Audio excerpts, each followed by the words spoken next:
I guess there's nothing there. It's going to be kind of a short meeting tonight. So I'm going to go on to my little presentation. You guys can just read that for yourself. And I don't have to say anything about it. I think it's pretty self-explanatory.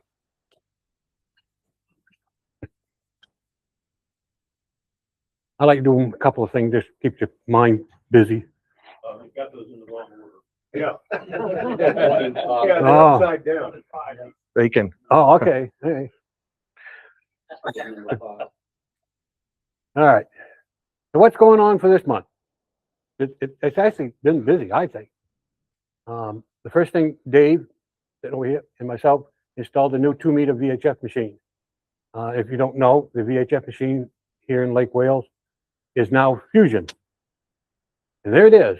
Starting from the top is the Fusion DR1, the Motorola backup repeater, the power rack that everything plugs into, and the Mirage B3016 amplifier. We are putting out 100 watts.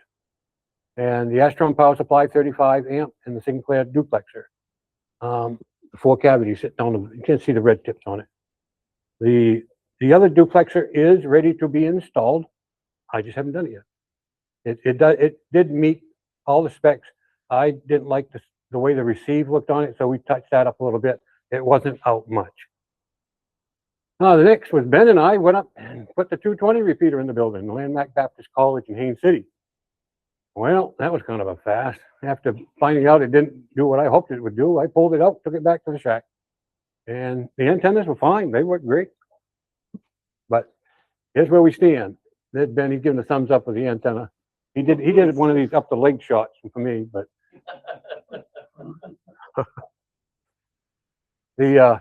and he's trying to get a cable up through the thing. I put the 220 repeater up on the top, power supply sideways, but that's not going to work. I'm going to be putting it probably right down where that orange cord is. I got a Motorola cabinet. All the stuff is put in that. The duplexers, I was hoping to put them in the cabinet. No, they're a little bit too big, so I'm going to have to set them on top. And finally, Alan, thank you for doing this, taking this shot. I don't know how he did it, but he did a great job on it. I'll see if I can get my pointer to work. Here. Nope, it won't do it on TV. Okay, the 220, you see the 220 antenna sitting there? That was it. We did some testing while I was at, yeah, right. Doing the setup for the repeater duplexers over at Dawkins. I'm terrible with names, they just kind of slip.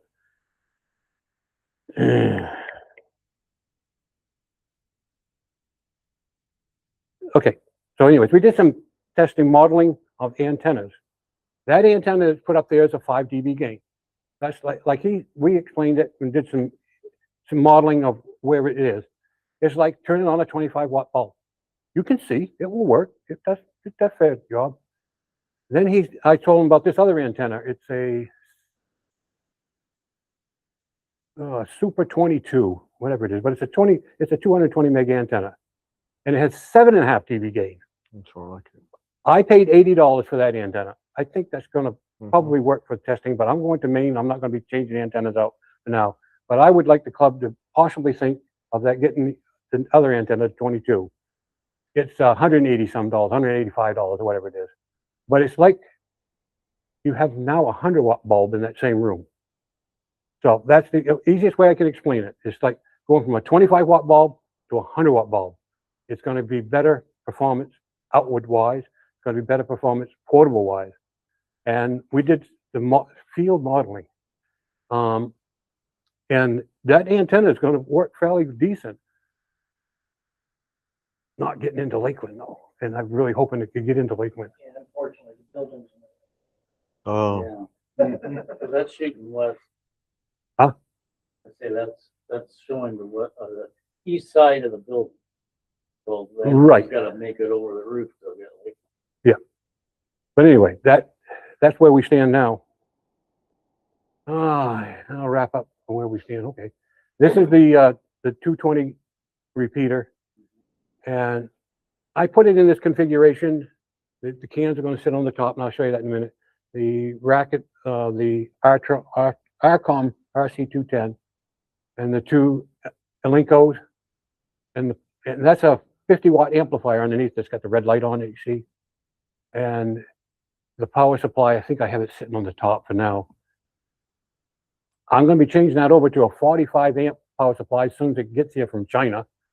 I thought I had one. I take a computer power supply. It's a little thin one, and I modify it so we get to 45 amps out of it, 47 amps. And we had a couple of them at our sites, and they worked good until I got hit by lightning. This is the way I'm hoping to put it in. The power supply will go underneath, and the rack going on the top.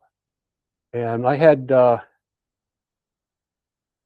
38 watts out of the duplexer. That's what we're going to be operating with, 38 watts on the VHF. So, anybody got any questions or anything? I might be able to answer it a little bit. If not, this is going to be a really quick meeting.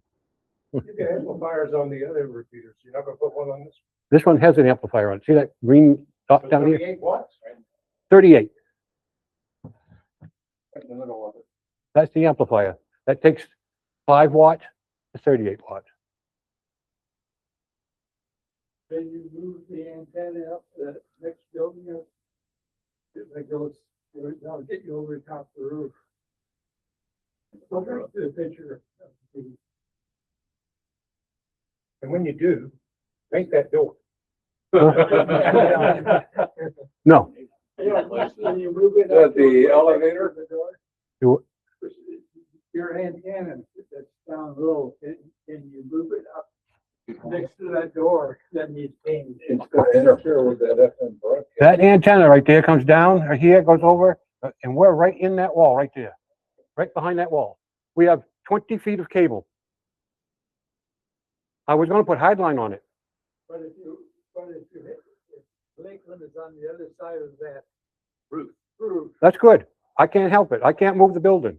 We're in there for free. What more do we want? No, he's asking if you can put it up on the top of that elevator shaft. No. No, they don't want anybody up here at all. Stay off that ladder. Don't get near that tower. Stay off from there. I had to get on my step ladder and lift that antenna up and slide down over the post. That's the only way I got that there. This here, Mike and I put together with a junction box right here. I slid the antenna down to work on it. Then I slid the antenna up, stuck the piece of pipe underneath it, and kept on going. No, we're not going. We cannot get up there. Absolutely cannot. Well, that's facing, according to the picture, facing southeast. So And I don't think that's accurate. Lake was south lake. The way the beam tilt is on this new antenna that I like to try, not try, but I want to buy it. I think the beam tilt's going to take care of that. Yeah, nice. Really interesting. Anybody remember? You remember NVIS antennas? Where is that used mostly? Incom. Yeah. Incom. 75, 40 meter incom. Yeah. Military. Yeah. That's where I learned it from, was the military. You got a Jeep with a big old whip on it. That's not going to do much, but when you take that thing and fold it over, you've got you've got NVS straight back there. And I told everybody knows Jimmy. I told Jimmy that, and he said he went out with his truck and he did that. He said, "Dan, you were right." I told you. He brings a smile. He does. Whenever we talk to him, he will smile. If anybody likes those little short videos that we could do at the clubs, we've got a bunch. Dave's going to get together with me and see if we can kind of break them down. That they're all training, right? Yeah, they're ecom training. Ecom training, yeah. I thought that'd be kind of nice to do here. And we got some, we got a special guest, and to Kevin, that's his name, Kevin Custer. He owns Groups.io. Everybody's tried that. He owns it, and he also owns RepeaterBuilders.com. So he's very knowledgeable, and I'm going to try to get him down to the club. He's actually building boards now. I'd like to take the repeater that we have here in Lake Wales, which is a fusion repeater. But wait a minute. You can now do P25. You can do any other digital mode you can think of. He's got 5 now on one board. Pretty slick. That's pretty slick. He does 5 different modes on one board. You can actually, I think, I don't want to step on my toes right now, but anyways, I told him, I said, I don't think this fusion repeater has been back to the factory and modified. It's been back to the factory and fixed, but not modified to the new standards. Because the new fusion repeaters by Yaesu will not do these 5, but this old one will. So there's something to think about. Do we want to do that? I'll put it together. I'm good game for that. It's just that 25 pin plug in the back, and we're now 5 modes of communication. And if you key up on P25, somebody else is going to answer you on P25. Now you're holding that repeater up on P25. That's what you're talking on. When you go back to analog, it goes back to analog. You go over to fusion, it goes back to fusion. It selects which one you're It's got talking that about. automatic mode switch thing. AMS, yeah. And I think that is phenomenal. I bet we talked 2 hours on just that. And I said, look, why don't I get you down to the club and you can explain it to them a lot easier than me. You can modulate that modulator direct and pull it directly off the discriminator, then you can do for FSK or any of the modes. All the shifts are different and the packets are different. Yeah, the packets are different. Yeah. And the shifts are different too, for frequency shifts. And he was doing some stuff that I said, I know a guy that's pretty interested in this, Daryl, with the Pico stuff. And he's got now, he got it breadboarded right now. I saw it on his bench. He's doing it, and he's got a tone generator. It's 100% accurate. He puts 1,000 hertz in, it is 1,000 hertz out. I mean, unbelievable. And it's so small. I said, and he said, all you need is a scanner. What's the scanner for? That's what's receiving the signal, putting 1,000. And I said, you put it in the scanner? Yeah, you put it in the scanner. So he's phenomenally. I like to talk with him because we did the field modeling, and I've got the program at the house, so I can start doing antenna analysis for the area. I want to see what the antennas are doing, and I've got to get the software downloaded on here. I got to get how to use it because it's quite complicated. It's like 19 steps to go through just to set something up. My antenna on 75-meter tone, you laugh at it, you saw it, and you've seen it. Out there, it's the same one in the backyard. We know help you put up the 40-20 doublet with that where it tilts over the base. It's about 6 feet off the ground at one point, and about 4 to 5. Let's go that way. And all those things, it's in the IS. It don't matter. It goes Where's the 70 mute? degrees up to 90 degrees. Mute. That's what you need. You need the microphone? Yeah. No, mute this TV. TV. Okay. Nope, That's all you need, friend. it's not it. It's not it. Hello? Hello? Hello? Gary's computer muted. Come on. Oh, Come on here. okay, dokie. I got it right here. I couldn't tell where it's coming from. Here. Anyway, if that's something you guys like, Dave and I are gonna work on it for a couple of presentations, but I don't want to keep them so long. Everybody's going to sleep. Time to get doing. I thought this 15-minute one was just right. Just get you thinking. When next time you put up an antenna, do you have to get that sucker up in the air? Well, only if you're going to work 180 meters. So I mean, if you're going to, You can, and that's what. I know, like the past couple weeks, I've been getting been running DSD Plus on the computer. Yeah. I've been getting a signal all the way from North Carolina. All right. It's crazy. Sometimes I can get stuff 20 miles to 1,500 miles. all right, I'll ask Gary to kind of do a fill here on the CERT program that he was running over at. Is everybody a member? Everybody online a member?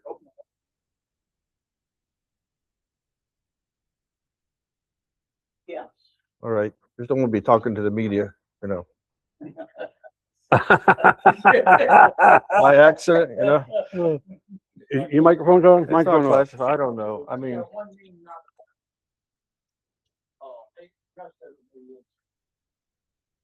well, just whatever I talk about, try to keep it to yourselves. Just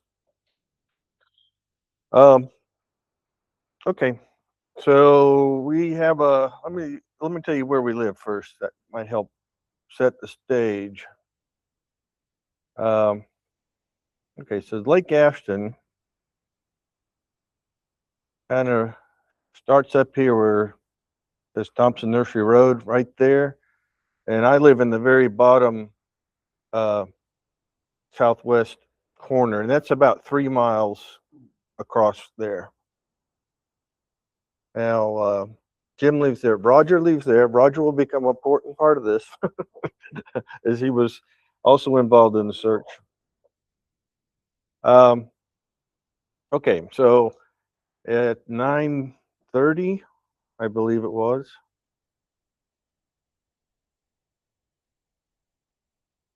we received when at first I received a signal message from one of my CERT members. So we have signal just like you got. We use it about LWRA. So I got this message. It said, "Alert Polk, missing woman, Hogan Lane," and that's all he said. And I responded. I said, "Please clarify." It's 9:30 at night. I just got this signal. We use this thing for training, too, and we'll send out practice messages or something. I thought maybe it's practice message. So he's responding back, and then my phone goes off. My wife's phone goes off with text. Then soon after that, both phone calls. And I was going to try to pull up the emails. We got emails too.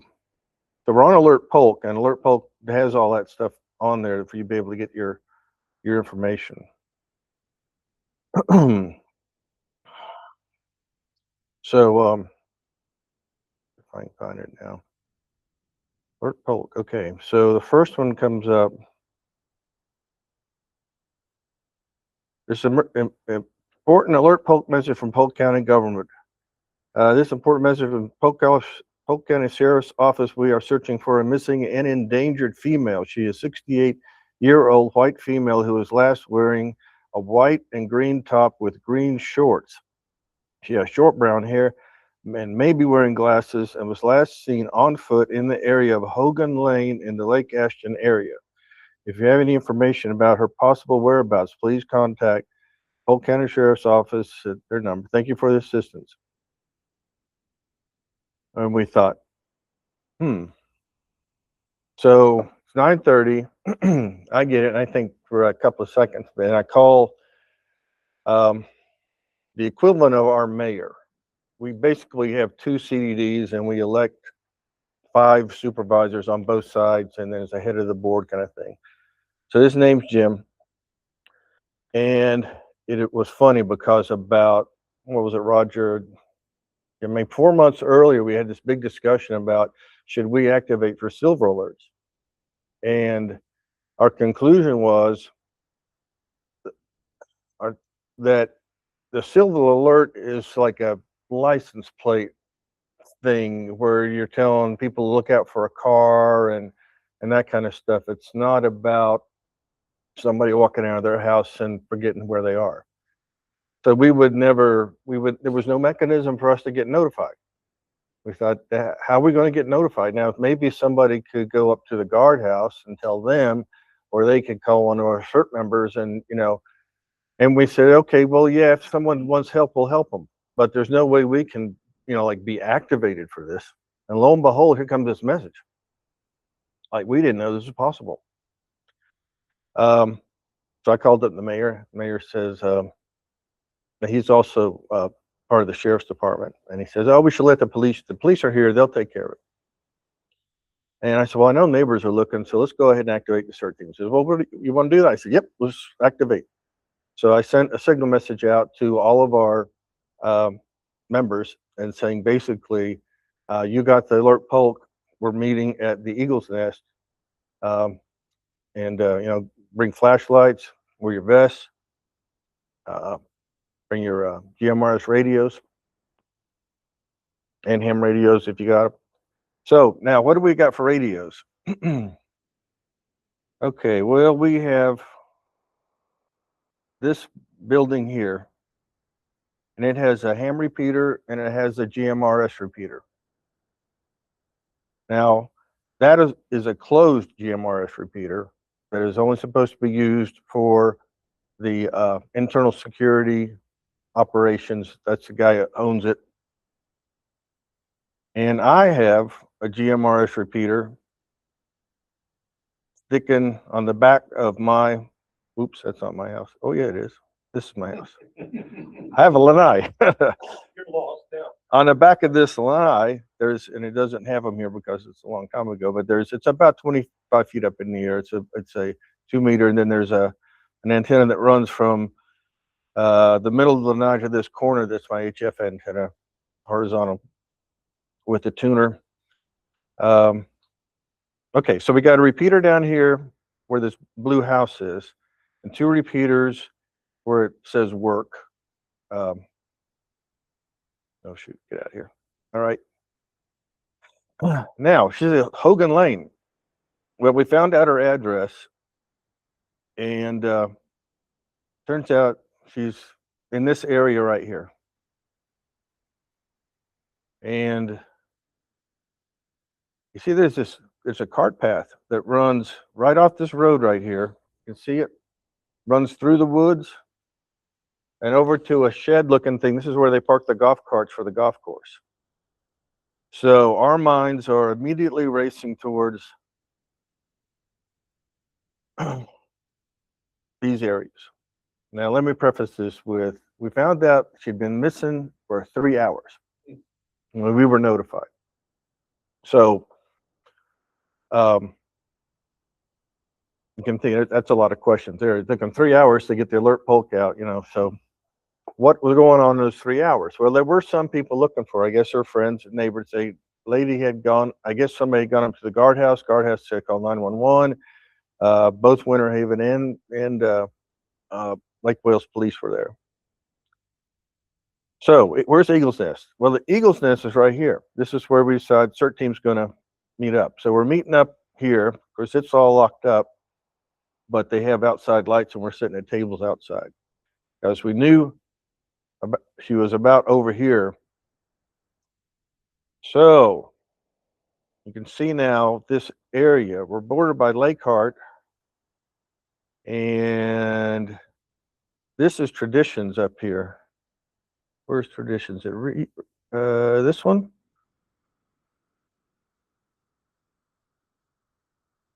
Right here, Traditions Boulevard is right here. Okay, so this is Traditions. Yeah, she's quite a ways from them. So before I left the house, Traditions CERT had paged me, had texted me, said, you need some help? And I'm in the middle of grabbing everything I can to get out the door. I said, let me get back to you. Because, conceivably, she could have got through here. We don't know any information other than what's in the message. All right. We don't know if she normally walks a certain path. We don't know what kind of health she's in. Is a problem, not knowing where they are. We don't know anything because the police are driving around. They're not with us. We're just meeting, trying to figure this out. So we check in, and then so Roger, in the meantime, Roger lives somewhere in this area, right? Yeah. So tell me, what did you do when you heard what was going on? The first thing I heard was a helicopter forming above the beach about 10 minutes. I thought, chase it after. That's usually what the helicopter do. They're trying to track somebody down. And it kept going, and I thought, well, this is really odd because he kept going and circling and circling. And then I got a notice from Polk County that they were looking for somebody. And at Hogan Lane, I go, I live on Hogan Lane. So I jumped in my cart and searched stuff.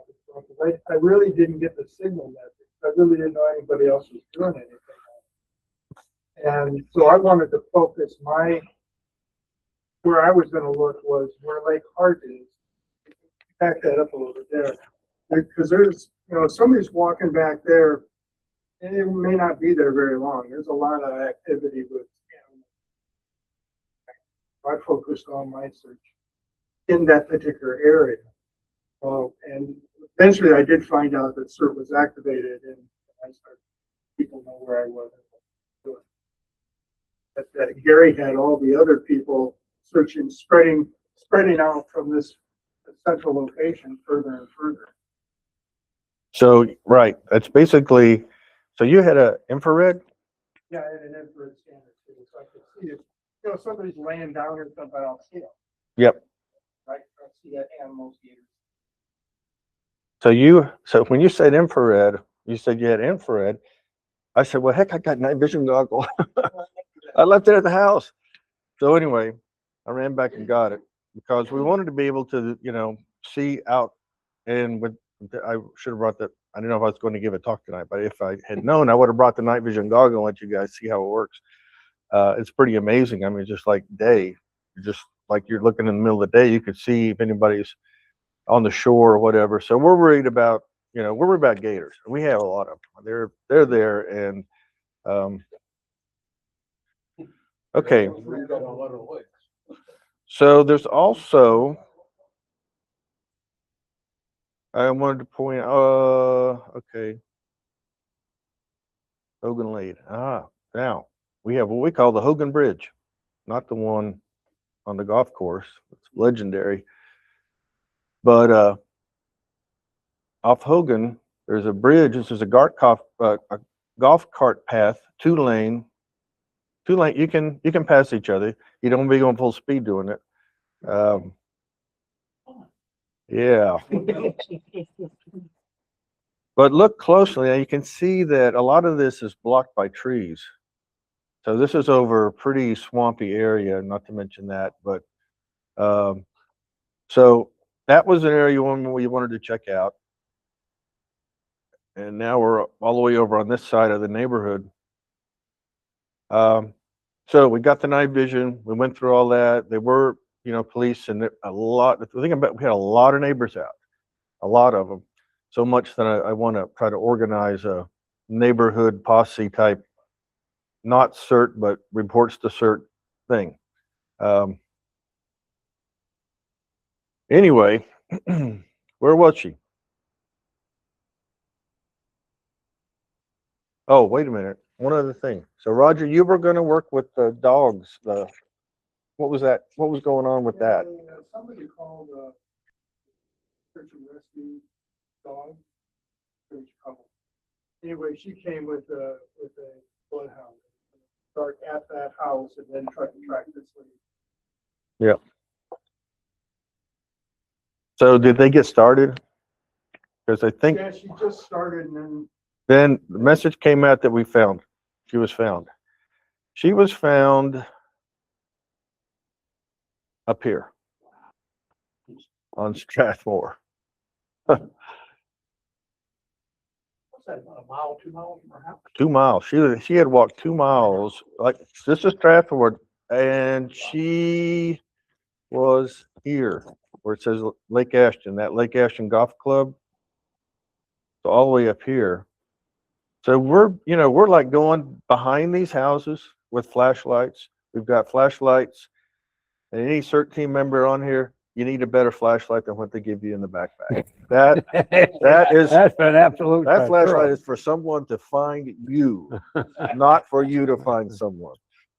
They might see the light and think somebody's over there. You need to get you a good one.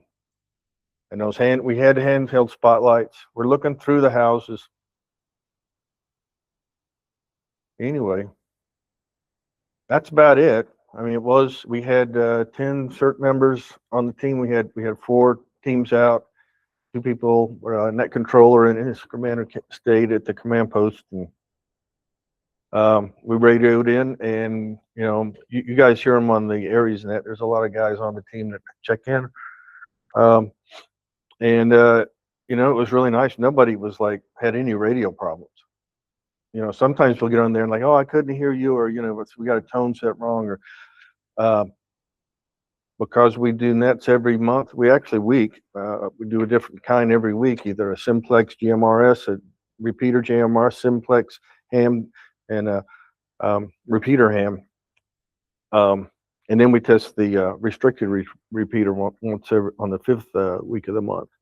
So it's, we do it all the time, and people are comfortable, and we use tactical call signs as well as our GMRS, and it depends on who shows up. So if we have most people with ham radios, we'll do the ham repeater. Most people have GMRS repeaters.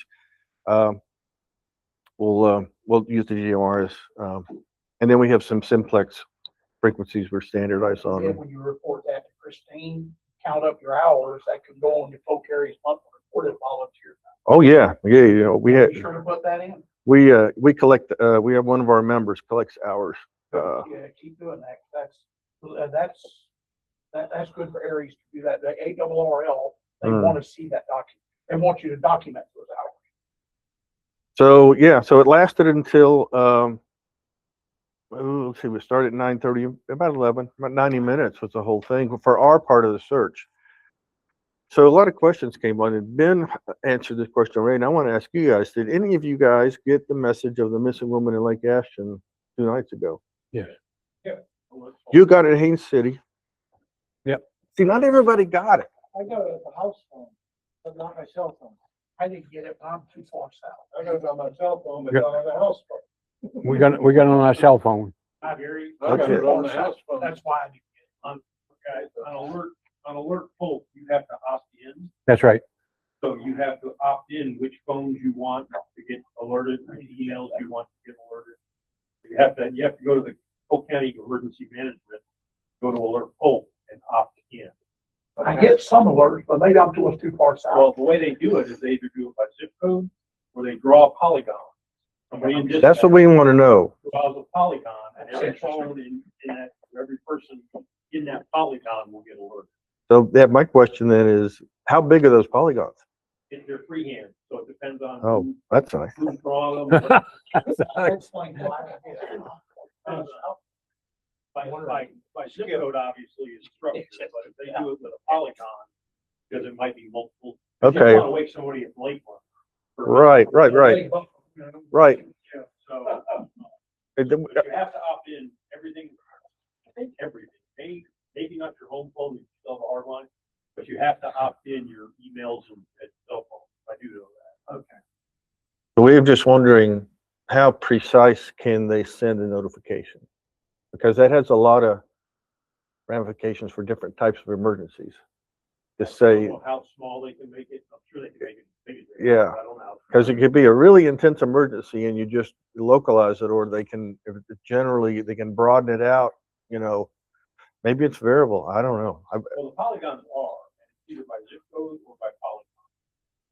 So if they do zip code, obviously, for like Ashton, one of your zip codes is 33884 because it's Winter Haven. Yep. You know, 0, I think, yeah, we have probably have two. 8834. So you would have two zip codes. 88344. 88. So you're saying you had those two zip codes, that would Yeah. be pretty big. Oh, That's okay. what so you got it in Haines City, you're Winter Haven, John, right? You're Winter Haven? Yeah. Where in Winter Haven? Just off Cypress Gardens Road. By the elementary school. Yeah, he's just west of Garden Grove Elementary. Okay, and Ben got it. You're up here, north of Lake Ruby, right? They're right next to the Walmart. Okay, I got it by Legoland. by Legoland. Okay, so that's where that yellow dot is. So that's about 4 miles, I bet, Please. 4 or 5 miles. Oh, we were at church that night. That's why mine went off Where's your church? in Winter Haven. Can't remember the name of the road. Christ Community Church. They probably did it by polygon. Yeah. If you got it, because you're outside your home zip code. is Right. not Either one of those.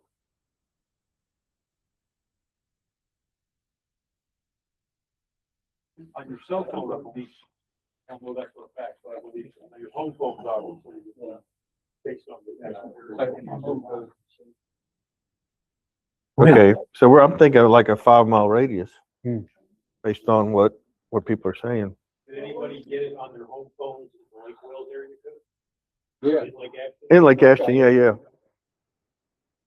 Yeah, and then, okay, so everybody that, how many people normally get the Grady Judge's, summer school starting and all that? I get that on my home phone, but I don't get it on my cell phone. It's the same. I don't get on the cell phone either. So, so Tommy, you didn't get the Lake Ashton message, and where do you live?